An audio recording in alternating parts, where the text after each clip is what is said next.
Okay, we're on the last page of our notes, and let's read this example. A hiker throws a rock 30 foot off of a 30-foot cliff with an initial upward velocity of 32 feet per second. The height of the rock from the ground can be represented by this function, where t represents the time in seconds. So I'm just going to go over the significance of this equation, because every number here has significance. They didn't just make up these numbers. Okay, you're plugging in seconds. You're plugging in time in seconds. And when you plug in time into this equation, you get height. So I could go in here and plug in 1 for t, and I will get the height of this rock as it's being thrown up.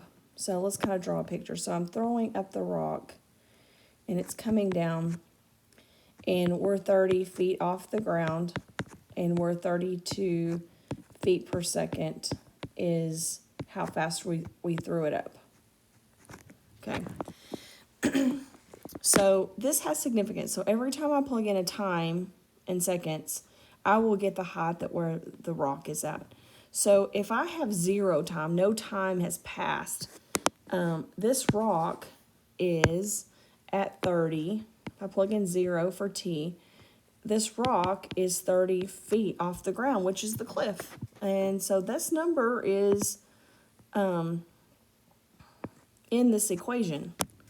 Now, the initial upward velocity is 32 feet per second. That's how fast you throw it. So that number is significant. It is in the equation right there, 32 feet per second. They didn't just make up those numbers. And then this last number, or this first number actually, is negative 16. That is acceleration due to gravity. Acceleration due to gravity is 32 feet per second squared. So this is a physics question, and so what this equation is the height of a projectile is gravity divided by 2 t squared plus the initial velocity times t plus the height, the initial height, the height that starts at. So this equation has significance in physics, and they are nice to us, and they went ahead and plugged in the numbers for us. But if you get into physics class, you're going to be plugging in these numbers. And you can even put the acceleration due to gravity. I put A, but they also write G because it's acceleration due to gravity. You can put of different planets, not just Earth, but Earth is 32 feet per second. All right, let's go ahead, or 9.8 meters per second squared. All right, so that's a lot of extra information, but I wanted you to understand that they did not just make up these numbers in this problem. Okay, so we're going to convert it in vertex form, which that it wants us to interpret the meaning of that. Hopefully, as we're working on this, you might start thinking about what the vertex is of this picture, and then we'll go back to it. Okay, so I'm going to rewrite the equation. So I'm going to write h of t is equal to negative 16 squared. That's plus 32 t plus 30. And if you go back through those steps on page 3, the first thing you're going to do is subtract the 30. And then you're going to factor out the negative 16. So we need to factor out negative 16. So I'm just going to do rewrite of this side of the equation, and then I'm going to factor out negative 16. So that leaves me with t squared. And then if I factor out a negative 16, I'm going to be left with a negative 2 here. You just take 32, divide it by negative 16, and you're left with negative 2t. And I'm going to go ahead and prepare for, I'm going to write that, and I'll rewrite to prepare for the completing the square. So I'll go ahead and close it out. But if I redistribute, I just want you to know, check this out. If I redistribute this, negative 16, negative and negative make a positive. So big common mistake could be right here factoring out a negative. When you have a positive and you factor out a negative, then it has to be negative, because a negative and negative make a positive. So just be careful about that. Okay, so let's prepare for completing the square by leaving our little blanks for preparing. So I'm going to ht minus 30 plus blank is equal to negative 16 t squared minus 2t plus blank. I'm leaving blanks in preparation for making a perfect square trinomial. Now let's go through the steps. You're going to take the negative 2 and you are going to half it. Negative 2 halved is negative 1. You're going to half it, and that's what goes right here in our nice little perfect square trinomial.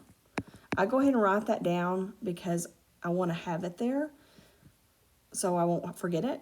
So you half it and then you square it. Negative 1 squared is 1. So really, when this is to make this a perfect square, I'm going to add 1 to this problem. But if I add 1 over here, now I know the temptation is wanting to say you add 1 over here, but you're not really adding 1. You're, what's negative 16 times 1?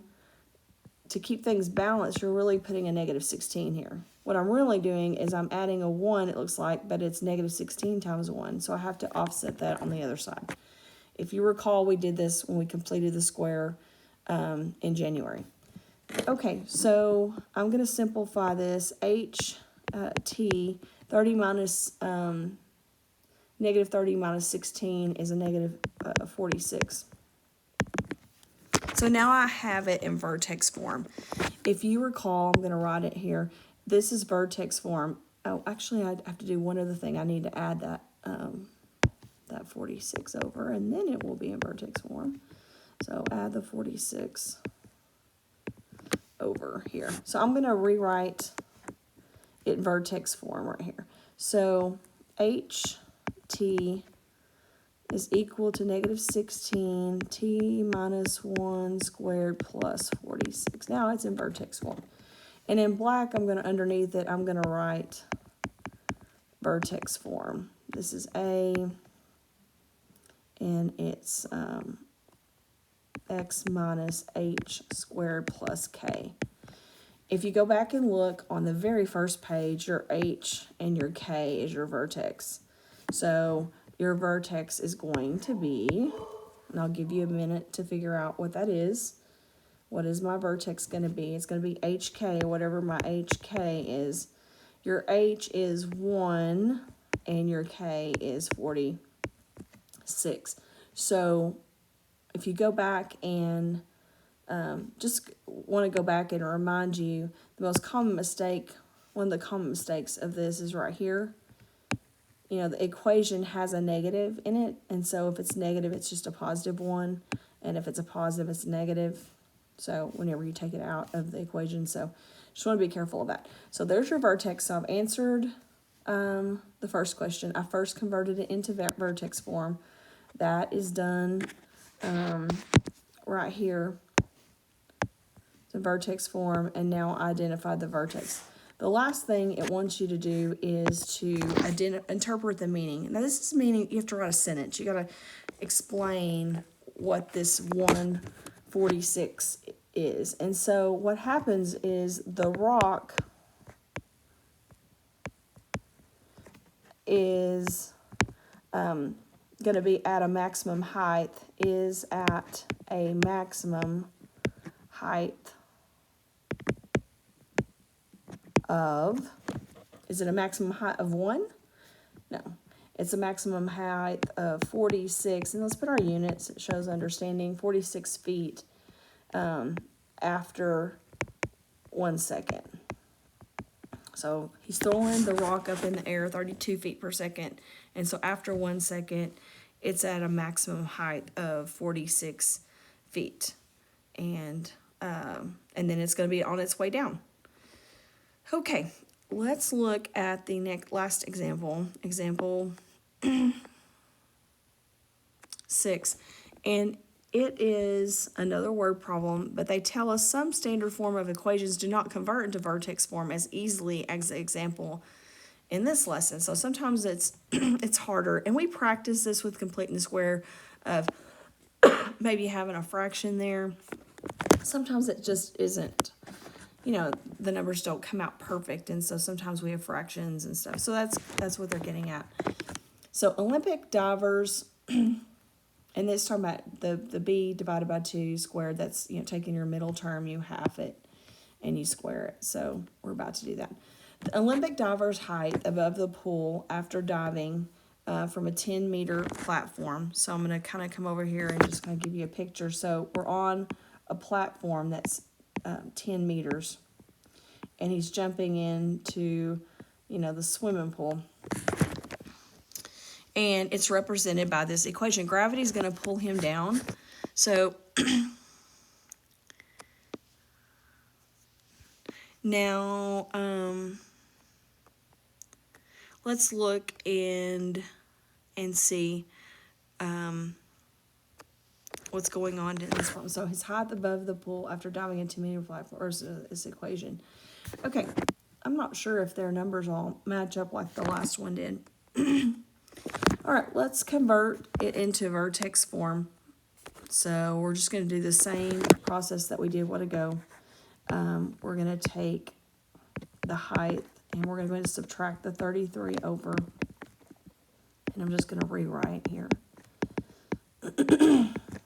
And then now I'm going to factor out a 16. Now this is where they were saying, hey, the numbers don't always come out perfectly. So when I factor out a negative 16, that's going to leave me with a t squared minus, what's 8 divided by negative 16? Well, 8 divided by 16 is negative 1/2. So it's negative 1/2 t. Don't put 0.5 in there. When you complete the square, that's going to be unpleasant. You might as well just leave it 1/2.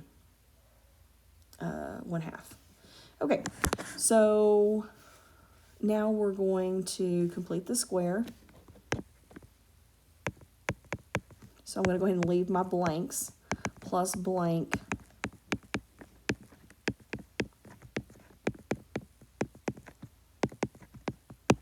Okay, so half, 1/2, halved, halved. If you flip and multiply, that's by multiplying by 1/2. So what's negative 1/2 times 1/2? And it's fourth. Half of a half is a fourth. So we're going to add 1/4. Actually, I haven't squared it yet. So when I half it, I get 1/4 here. So my perfect square is going to be 1/4. But when I half it, I get 1/4. But when I square it, I get 1/16. So 1/16 is actually going to go right here. Now we need to make sure we be careful and offset. Negative 16 times 1/16 is a negative 1. Right? Negative 16 times 1/16. You get negative 1. Okay, so I'm going to put that there. Negative 33 minus 1 is negative 34. And then I have my perfect square over here. Okay, so when I half it, I go ahead and write that down. And then there's my perfect square trinomial in blue.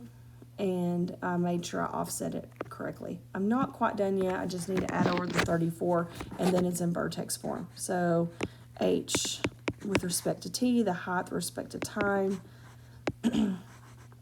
is negative 16 t minus 1/4 squared plus 34.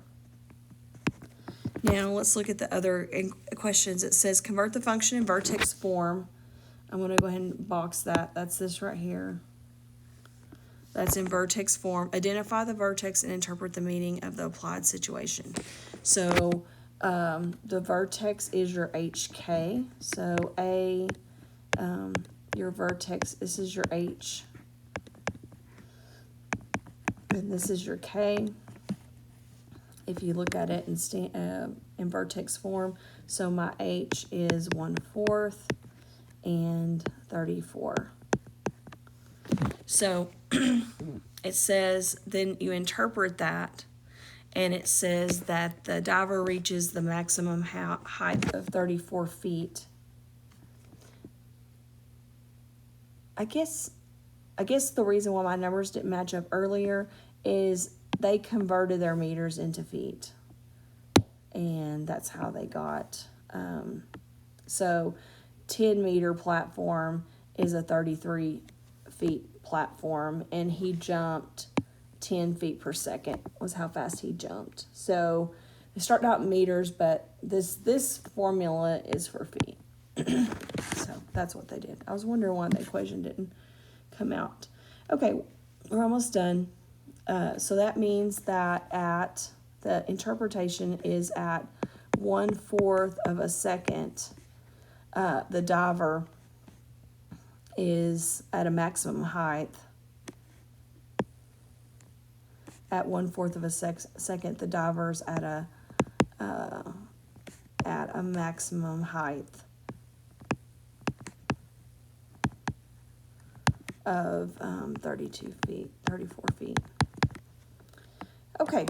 If you have any questions, leave them in the comments. Go back and rewatch it if you missed a step or didn't understand something.